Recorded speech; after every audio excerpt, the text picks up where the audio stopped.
ఎటువంటి అంశాలకైనా రంగాలకైనా రాజకీయాలను ముడిపెట్టడం పరిపాటిగా మారింది. ఇప్పుడు తెలుగు రాష్ట్రాల్లో జరుగుతుంది అదే. పుష్ప 2 చిత్రం విషయంలో జరుగుతున్న వివాదాలు సరికొత్త ట్విస్టులకు దారితీస్తున్నాయి. తెలుగు రాజకీయాల్లో అల్లు అర్జున్ ఇప్పుడు హైలైట్ అవుతున్నారు. సంధ్య థియేటర్ వద్ద జరిగిన ఘటనకు సంబంధించి అల్లు అర్జున్ ను బాధ్యుడు చేస్తూ తెలంగాణ పోలీసులు కేసు నమోదు చేశారు. అరెస్టు కూడా చేశారు. అయితే ఈ సినిమా విడుదలకు ముందే సంచలనాలకు కేంద్ర బిందువుగా మారింది. ఈ సినిమాను అడ్డుకుంటామని జన సైనికులు హెచ్చరికలు జారీ చేశారు. ఈ సినిమాకు వ్యతిరేకంగా సోషల్ మీడియాలో పోస్టులు పెట్టారు. పెద్ద ఎత్తున ట్రోల్స్ కూడా చేశారు. అదే సమయంలో తెలంగాణ ప్రభుత్వంతో పాటు ఏపీ ప్రభుత్వం ఈ సినిమా విషయంలో చాలా రకాల మినహాయింపులు ఇచ్చాయి. టికెట్ల ధర పెంపుతో పాటు ప్రీమియర్ షోల ప్రదర్శనలకు అనుమతిచ్చాయి. దీంతో చిత్ర యూనిట్తో పాటు హీరో అల్లు అర్జున్ 2 రాష్ట్ర ప్రభుత్వాలకు కృతజ్ఞతలు తెలిపారు. అయితే అదే సమయంలో తెలంగాణ బీజేపీ ఎమ్మెల్యే ఒకరు ఈ సినిమా తీసిన తీరుపై ఆక్షేపించారు. 2 తెలుగు రాష్ట్ర ప్రభుత్వాలు మినహాయింపులు ఇవ్వడాన్ని తప్పుపట్టారు. ఇదిలా కొనసాగుతుండగానే ఈ నెల 4న హైదరాబాద్ సంధ్య థియేటర్ వద్ద తొక్కిసలాటలో ఓ మహిళ మృతి చెందింది.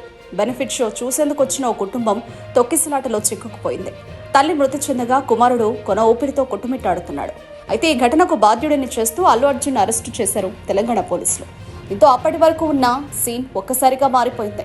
అల్లు అర్జున్ మెగా కుటుంబంతో పాటు సినీ పరిశ్రమకు చెందిన వ్యక్తులు పరామర్శించారు. ఆయన అరెస్టు సరికాదని చెప్పుకొచ్చారు.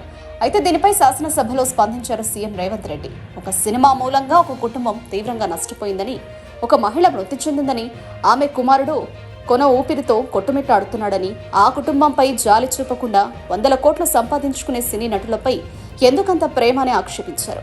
దీంతో ఈ అంశం కొత్త పొలిటికల్ ఎపిసోడ్ వైపు దారితీసింది. అప్పటి వరకు ఈ సినిమా తీరును తప్పుపట్టిన బీజేపీ అభిప్రాయం మారింది. తాజాగా అల్లు అర్జున్ వివాదంపై స్పందించారు ఏపీ బీజేపీ అధ్యక్షురాలు పురంధేశ్వరి. ఈ ఘటనలో అల్లు అర్జున్ తప్పేముందని ప్రశ్నించారు. అసలు ఆ రోజు అల్లు అర్జున్ ఎటువంటి ప్రేరేపిత చర్యలకు పాల్పడలేదని గుర్తు చేశారు.